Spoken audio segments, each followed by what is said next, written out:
Hi all, welcome back to my channel. Police in California shared an update on their search for missing couple Daniel and Stephanie Menard after SWAT tore apart their next door neighbor's home and found him hiding in a cement bunker underneath his home. Police named their 62-year-old neighbor, Michael Sparks, a person of interest in the disappearances of Daniel, Stephanie, and their dog Cuddles, after receiving a tip in the case. Police held a press conference earlier announcing that they had reason to believe that Daniel and Stephanie were no longer alive, but they were still searching for them because Sparks refused to cooperate with the investigation after his arrest. If you haven't been following this case, I have videos that explain what happened on my channel if you want to go get caught up. Now, police have held a second briefing after having time to search Sparks' home, and they've announced that they've found human remains in bags in the cement bunker under Sparks' home. They say they have to wait for the remains to be identified to confirm that they are in fact the missing couple, so they can't say they've definitely found them yet. And they also said they still haven't located their little dog Cuddles. But Sparks has been charged with the murders of Daniel and Stephanie Menard. And as if the police announcing that the couple is no longer with us isn't bad enough, wait until you hear what one neighbor, who knew both the Menards and Sparks well, believes caused Sparks to take their lives. She believes Sparks was angry over Daniel trimming branches off of a tree hanging over into his backyard. Good afternoon, I'm Glenn Walker. And I'm Lou Parker. Thanks for joining us. We begin with breaking news from the Inland Empire, where authorities say human remains have been found in the search for a missing couple presumed dead. The couple's neighbor has been arrested on suspicion of murder. KTLA 5 Jennifer McGraw live now in Redlands, where authorities just provided an update in the investigation. Jennifer? Glenn and Lou, we were anxiously awaiting this press conference that just took place. We are told that the fire department here in Redlands did enter the home and they were able to find human remains in bags. They would not say what kind of condition the body was in, but do believe that it is the Menards, but they could not say in fact and confirm that quite just yet. Now take a look. This was the scene yesterday as investigators got into that home. SWAT had to take that man out. He eventually surrendered, but not without a fight. We were just told by authorities that he actually tried to kill himself, but the gun did not go off.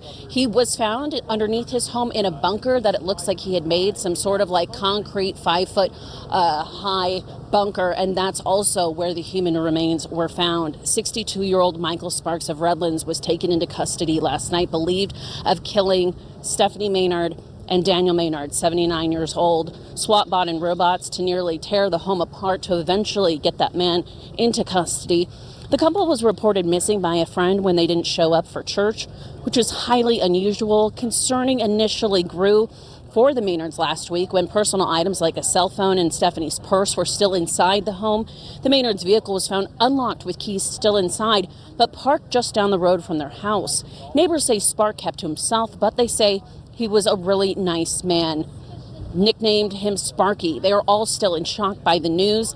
This is what we heard from a press conference just a short while ago. A few minutes ago, members of the Redlands Fire Department, certified in confined space operations, entered the space beneath the suspect's house and began to remove bags of evidence that was in that space. At this time, I can confirm the presence of human remains under the house. We have a representative from the coroner's office here who are evaluating the remains, but obviously we're not going to be able to identify those at this time.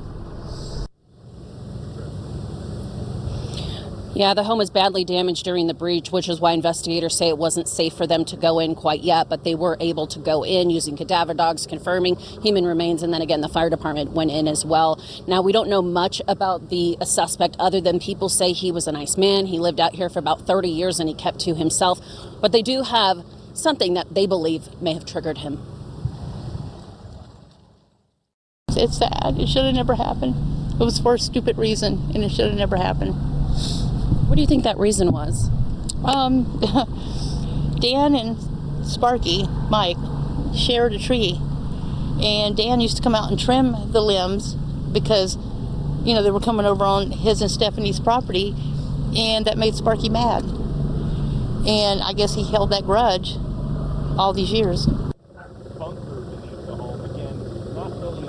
And Tammy tells me the home next door, as you can see, was very damaged by her house. She's not even allowed inside her house until they can deem that it is safe for her to go back home. She tells me that the community is shook. She never thought in a million years that somebody could have, from their very own community, could have committed this heinous crime. Back out here live, it's unlikely that we will get any more updates today, but they are saying that the suspect, Sparks, is not cooperating with police. That's very latest. We're live in Redlands. Jennifer McGraw, KTLA 5 News. Here is the new press conference police held, announcing that human remains were found. Thank you for watching.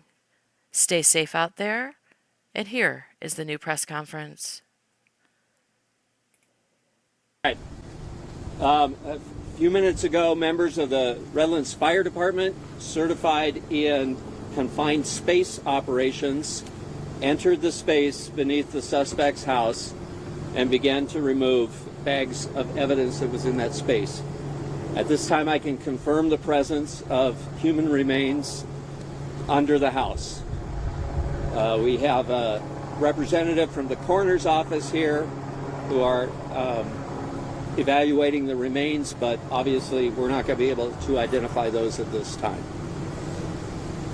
One other thing I wanted to mention, there's been some discussion of why the Redlands Police Department needed to tear off the front of the house last night during the search, and I wanted to make everybody aware that we did attempt to contact the suspect for a great deal of time.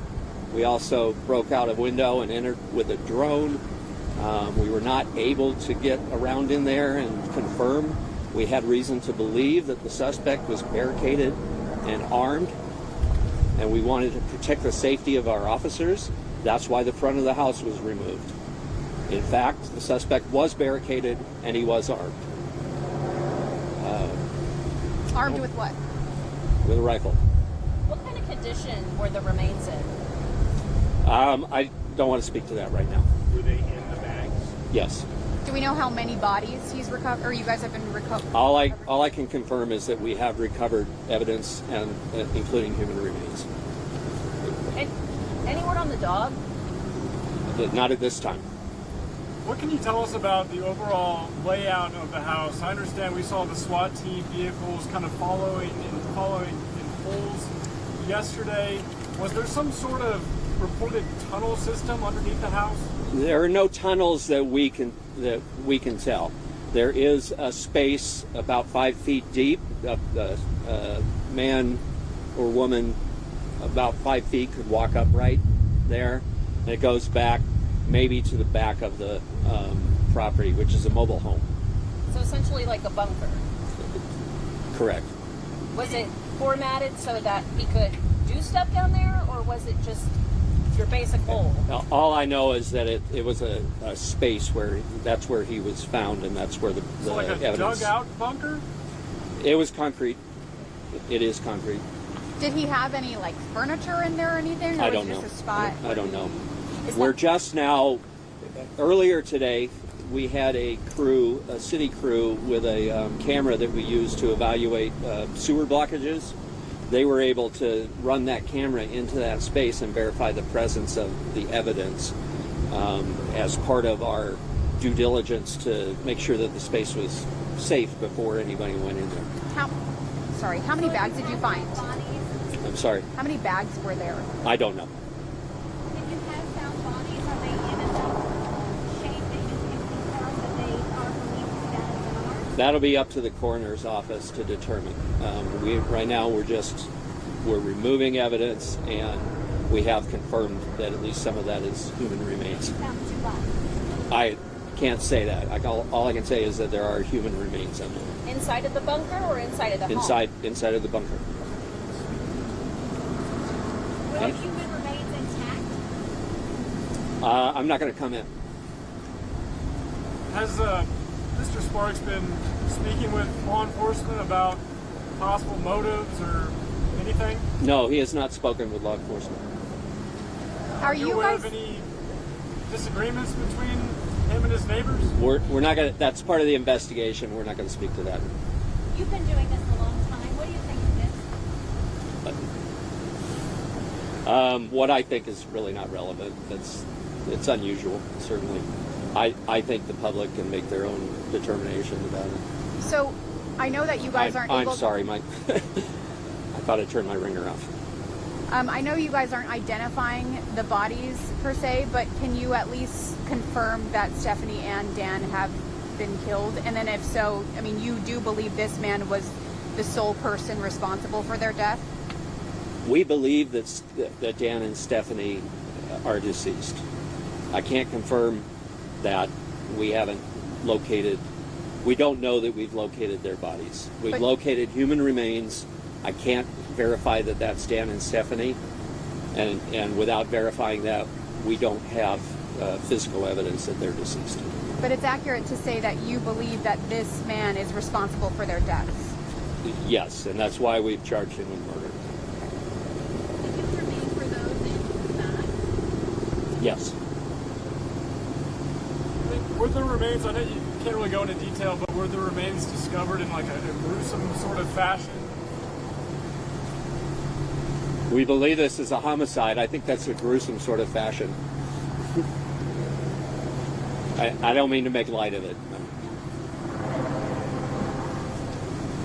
Has he said anything before about, or did he say anything about killing himself beforehand, or admitting that he had killed them or kidnapped them and then was going to kill himself? I can't comment on that. However, he did have a rifle, and he did attempt to kill himself when the police discovered it, but the rifle misfired. So did he fire the weapon at himself then, or He tried to. did he hit any body part? The weapon misfired. It didn't go off. It didn't what? It didn't go off. And you don't have any idea of a motive at this time? That's part of the investigation. I'm not going to comment on that. Was he threatening that he was going to kill himself though? I can't comment on that. Any more detail about what brought you back out here yesterday? Some sort of tip? We were actually just following up. The initial investigation out here yesterday was not based on a tip. We were following up. While the officers were here, they received a tip that a person involved in Dan and Stephanie Menard's disappearance was on the property. Anybody else? Okay. Thank you.